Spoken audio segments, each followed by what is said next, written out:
evidence pointing to an attack in the Senate. What are your Okay, thoughts you on guys this? were there and I wasn't.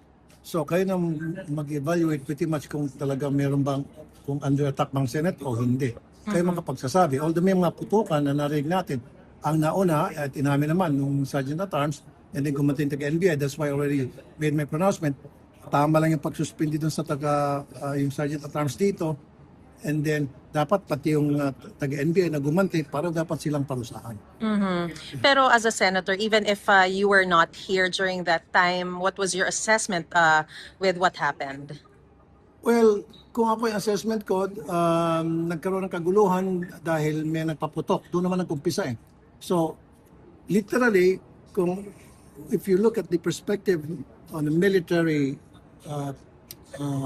perspective, for me, walang attack doon. Kasi, nag-warning shot, sabi ni Sergeant Arms eh. Tapos ngayon, gumanti itong isa. So sila lang ang nag-aaway, dalawa. Walang kinalaman yung mga senators. Never na nagkaroon ng kaguluhan between the minority or the majority. It was just between the Sergeant at Arms na nagpaputok, warning shot daw.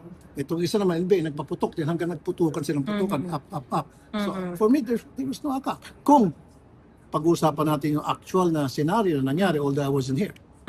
Sir, yung sinasabi po ng NBI na command responsibility po ni Senate President Alan Peter Cayetano yung nangyari, what are your thoughts on this?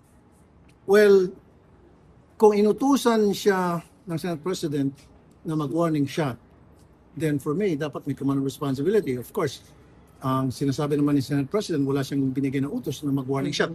At saka alam naman ni Sergeant at Arms, he knows better. He was a former policeman na wala naman sa SOP or Special Operations Procedure ng PNP na mag-warning shot. Ako, ever since, sinasabi ko, bawal ang sino mang police na mag-warning shot kung may kaguluhan. Kasi nandun yung possibility na mag-ricochet yung bala, itatamaan. Yes. So dapat walang warning shot. Kung kailangan mo paputukin mo kung ikaw ay under threat, talagang patayin mo na rin. Okay. So in terms of the investigation, where do we go from here, sir? Well, then it's up to the authorities to investigate, go deeply. Dapat impartial investigation o dapat kinakampihan, both sides investigahan, NBI, Sergeant at Arms, kung may involvement yung PNP, military, all of them should be investigated. Not only one unit. Alright. Dapat lahat, the works. And also the Senate President should also be investigated. I don't know about the Senate President being No. investigated because wala naman siyang kinalaman. Okay. All right.